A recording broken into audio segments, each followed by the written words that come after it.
Today I heard, oh, well, we weren't invited. Well, you've been there for 3 years. You should have ended it 3 years. You should have never started it. You could have made a deal.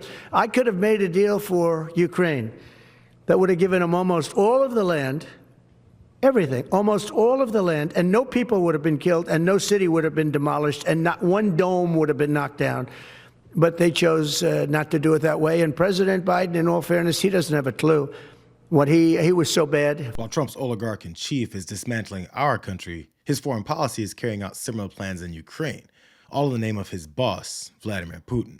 So, just like the other obvious signs that this administration never gave a damn about Americans, Trump's wild talking points that Ukraine started the war in their country shows he's completely compromised. Could you tell us a little bit more about the Russia talks, your impression of how they went today, and if you're perhaps more confident or less confident of a deal after what happened today?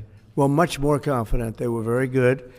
Russia wants to do something. They want to stop the savage barbarianism. I mean, what's going on over there?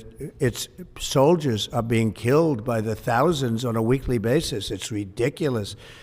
And they're not American soldiers. They're Russian soldiers, and they're Ukrainian soldiers largely, although a lot of Koreans have been killed, as you know. Quite a bit of them have been killed. They came over to fight, and a large portion have been wiped out. But we want to end it. It's a senseless war. It should have never happened, would have never happened if I was president, and it's a shame to see it. And I see pictures that you don't see, but I see pictures of fields that look just horrible. It looks like Gettysburg. If you see the old pictures of Gettysburg, it's soldiers lying all over the field, body parts all over the field. They're all dead. As usual, it comes back to his completely empty praise of himself while claiming the devastation that's occurring looks like an American battlefield rather than the reoccurring results of Putin's aggression. He talked about savagery and killing that's been going on, but never mentioned who started it and who continues to add to it while he feels good about the negotiations that have iced Ukraine out. Someone should have asked him what he thinks of the latest attacks as Marco Rubio sits and talks.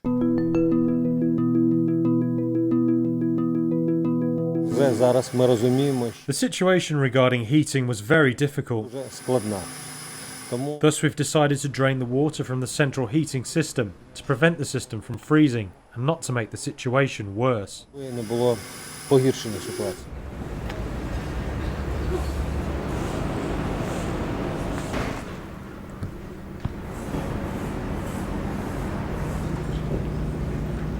The Ukrainian president responded to Trump's alternate version of reality by pointing out that his hyperbolic numbers on the assistance that they received being $500 billion and Zelensky's approval ratings landing at 4% just don't match up with serious conversations. But he probably saw this coming, considering Trump's recreation of events the entire campaign to highlight who he was planning to work for if given the White House. The president of Ukraine is in our country, and he's making little nasty aspersions toward your favorite president, me.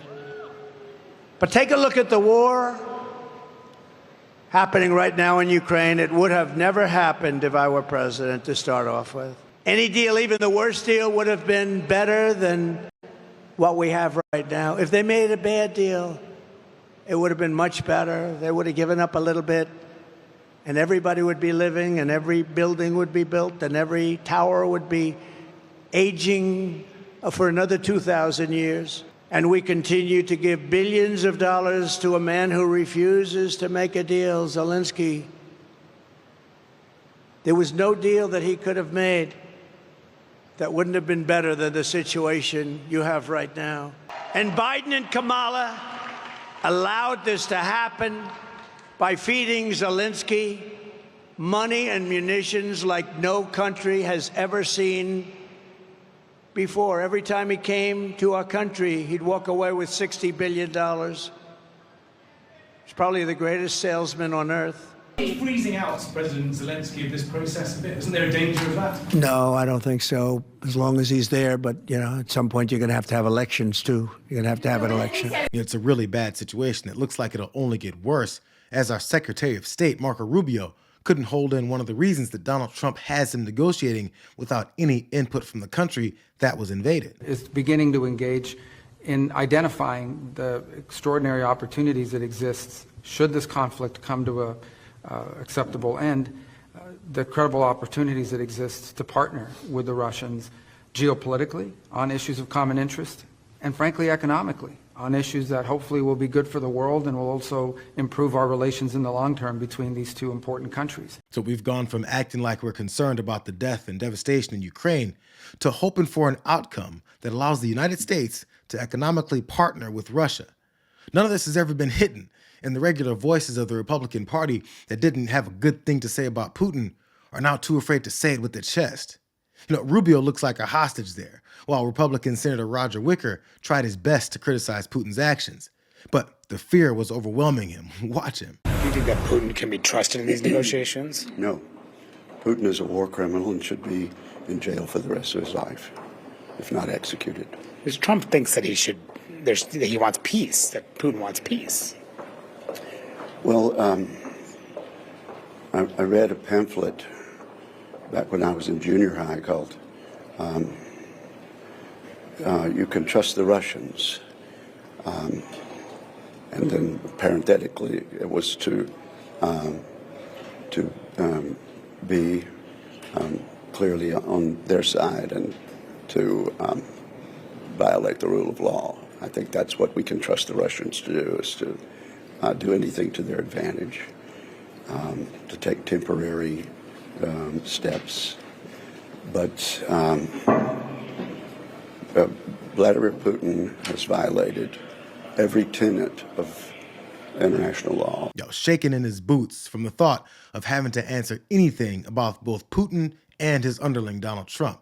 This party has completely caved in, as the only smoke they have left is for the American citizens that believed all the tough talk that they once had. You know, it certainly felt in those comments from President Trump that he was more critical of Zelensky, certainly noting his lack of popularity with that 4% number in terms of the potential for elections.